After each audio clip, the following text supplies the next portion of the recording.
Hello. Yebo kunjani mfethu? Yeah, baba wena. Yebo sanibona. Awu.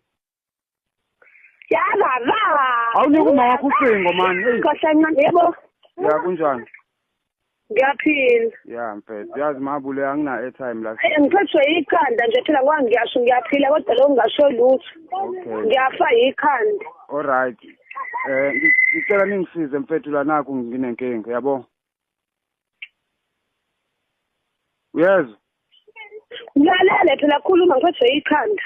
Manje mina yini ngenzele lokho ngicela ningibole kapho 150 man nawo ngizonikeza kusasa. Awu ngizofika mhla ka-2 ngangikwazi ukugibela kabili ngeklinikhi mhla ka-2 ngizoyithola ngomhla ka-2. Mfethu. Ma indlela yokukhuluma leyo ngoba phela uyamazi lwama-stand uthini. Ngiphethwe ikhanda manje ngiyindlela okhuluma ngayo nami iyangicathula ngoba angiphilile. Mina nginokuzwela umuntu umegula dona ungithathi kahle. Ngiyasho nje mfethu manje ngiklinikhi mhla ka-2 ngizodlula lapho. Manje bungasho ngani uma ungafuni kunalendlela okhuluma ngayo?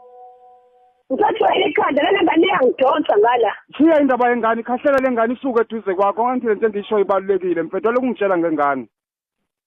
Ngizohlala lapho mhla ka-2. Ungolwesingaki? Umhla ka-2 ngolesine ngeklinikhi. Wemfethu manje njengoba umazi lo ma-stand ukuthunje mfethu ngoze ngilinde into yangalosine. Ngomfonela